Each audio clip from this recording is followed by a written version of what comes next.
The town of Columbus Junction is quite familiar with the challenges of helping non-English speakers become part of a community. Last year, the number of Hispanic students in its small school district surpassed the number of Anglo students. But thanks in part to a dedicated group of educators, many Latino students in Columbus Junction are making a successful transition to their newfound home.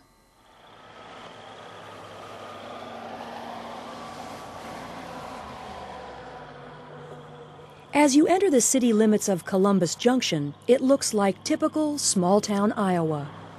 But as you turn onto Main Street, it looks more like small-town Mexico.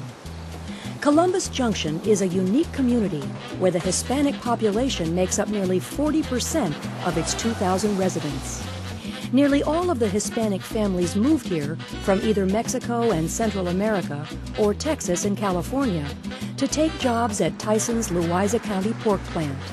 Tyson acquired the former IBP plant in 2001 and now employs 1,300 people from the area, making it the county's largest employer. Approximately 75% of the workers are Hispanic and typically earn between $9 and $12 an hour. As a result, Latinos now make up the majority population in the Columbus Junction School District. Araceli Vasquez and Maria Gomez are a couple of high school students whose families moved here from neighboring states in Mexico. Araceli came from Josefino de Allende, Jalisco, 2.5 years ago, and Maria moved from Juventino Rosas in the state of Guanajuato just 18 months ago. When they arrived in Columbus Junction, after making the 2,000-mile journey, they spoke almost no English and were faced with the challenge of adapting to school in a new country, with new rules and a new language.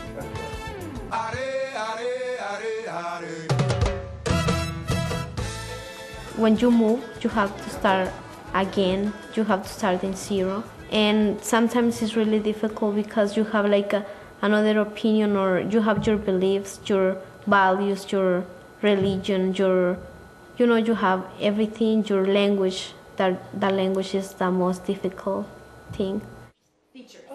I wanted to study here in the United States, and sometimes you have more opportunities here to continue studying, and so that was kind of the decision that I was okay, let's do it. But it was horrible because I have my little sister and they love me and I love them, so it was so hard to live in Mexico. Araceli and Maria are on the honor roll, members of the National Honor Society, and participate in several extracurricular activities. They are on target to be the first members of their families to graduate from high school. My schedule is like I have to wake like 5:45 in the morning to get ready to come to practice, track practice, because I'm in track, so we have to run in the morning, and then we have to take a shower and dress and get ready to come to school. I'm in soccer, so I have to get ready to go to practice, and we go to practice, and then after practice I have to go to work in La Reina, Mexican restaurant, and then when I finish to work I have to go home and do my homework, take a shower, and talk in the phone and sleep. And another day is the same thing. The girls are motivated to succeed in school, but they also acknowledge the help of many educators and people in the community who have helped them learn to speak English.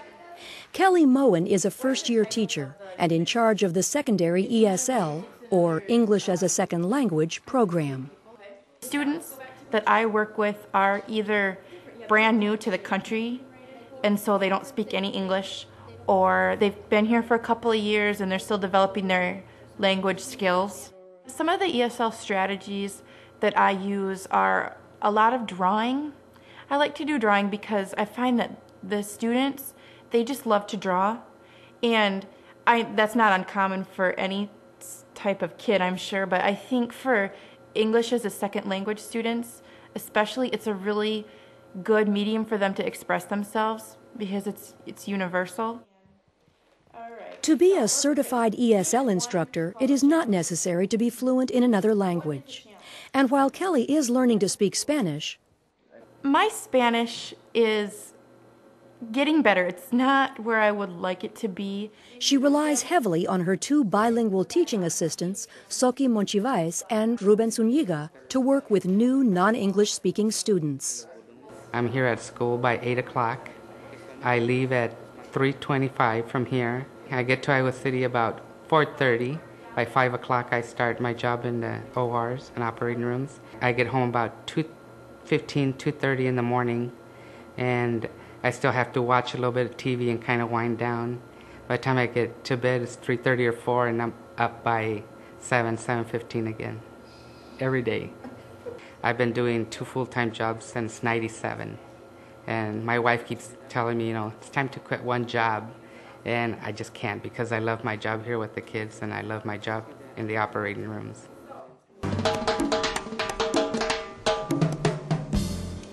Senior High Principal John Lawrence acknowledges the unique educational challenges presented by the predominantly Hispanic student population.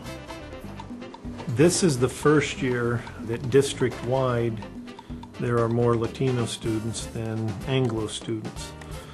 So, technically the Anglo students now are the minority student in the district. Things that you never think about coming here. Then you see the Latino population. First was just the language barrier, dealing with parents. They come in and having to speak Spanish. As you're sitting in a parent meeting with a student and a parent, you have to talk so long, let the interpreter, the translator do their work, and then listen for the response. One of the things I learned is that while you're doing that, it's so easy to talk to, like if Ruben's translating, it's easy to talk to Ruben and not talk to the parent, and that's insulting to the parent. You would want the principal to talk directly to you, and to learn that. In 2002, the Iowa English Language Reaffirmation Act established English as the official language of all state government proceedings and documents. As far as people wanting Iowa to have an official language, I'm truly bothered by that.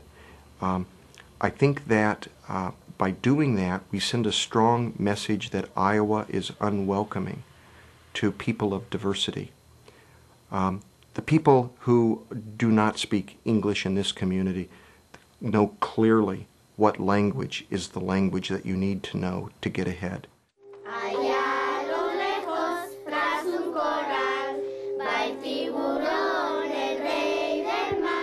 Last year, the Columbus School District was recognized as an outstanding educational organization at the Latino-Latina Leadership Awards Conference for its efforts to embrace and reach out to its Latino community. I think Columbus Junction would be a nice example of some community that was beginning to have an influx of a different culture, beginning to have diversity, to come and see what kind of scaffolding is needed in a community so that the people can have success.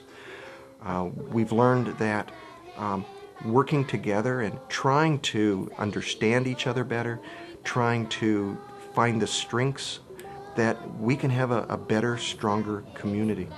As the Latino population continues to increase in Iowa, more communities like Columbus Junction are likely to emerge.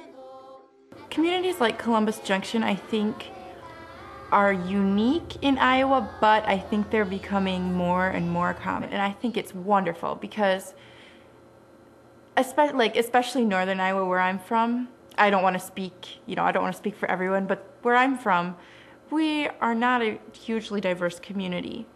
And coming here to a community like Columbus, it's very different. But I think it's so great because it's a treasure. As for Araceli and Maria, their plans for the future include college and eventually entering professions where they can help other immigrants find their way in their new home and learn to speak their new language. First, I want to finish high school with the best grades, and then I want to go to UNI, University of Northern Iowa, which is located in Cedar Falls. And I plan to one day be a social worker, and I want to get my double major, my major in psychology and my minor in Spanish. and then I want to get my doctorate degree. I want to keep studying, and my plans are to go to college and to do something good with my life. Do or be somebody who is going to be able to help other people. That's like my thing since I was a girl, 5 years old.